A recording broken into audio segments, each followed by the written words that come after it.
मंगलवार व्रत कथा।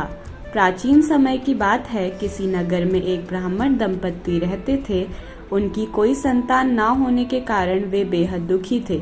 हर मंगलवार ब्राह्मण वन में हनुमान जी की पूजा करने जाता था। वह पूजा करके बजरंगबली से एक पुत्र की कामना करता था। उनकी पत्नी भी पुत्र की प्राप्ति के लिए मंगलवार का व्रत करती थी। वह मंगलवार के दिन व्रत के अंत में हनुमान जी को भोग लगाकर ही भोजन करती थी। एक बार व्रत के दिन ब्राह्मणी ने भोजन नहीं बनाया और ना ही हनुमान जी को भोग लगा सकी।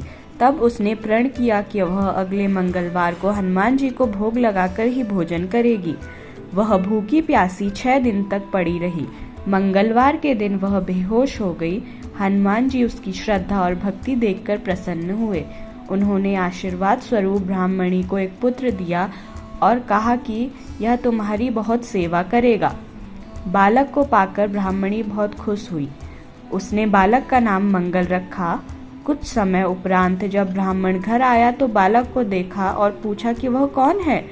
पत्नी बोली कि मंगलवार व्रत से प्रसन्न होकर हनुमान जी ने उसे यह बालक दिया है। यह सुनकर ब्राह्मण को अपनी पत्नी की बात पर विश्वास नहीं हुआ। एक दिन मौका पाकर ब्राह्मण ने बालक को कुएं में गिरा दिया। घर पर लौटने पर ब्राह्मणी ने पूछा कि मंगल कहाँ है। तभी पीछे से मंगल मुस्कुराकर आ गया। उसे वापस देखकर ब्राह्मण चौंक गया। उसी रात को बजरंगबली ने ब्राह्मण के सपने में दर्शन दिए और बताया कि यह पुत्र उन्होंने ही उसे दिया है। सच जानकर ब्राह्मण बहुत खुश हुआ, जिसके बाद से ब्राह्मण दंपत्ति नियमित रूप से मंगलवार व्रत रखने लगे। मंगलवार का व्रत रखने वाले मनुष्य पर हनुमान जी की अपार कृपा होती है। सुख, संपत्ति, यश और संतान प्राप्ति के लिए मंगलवार का व्रत रखना शुभ माना जाता है। धन्यवाद।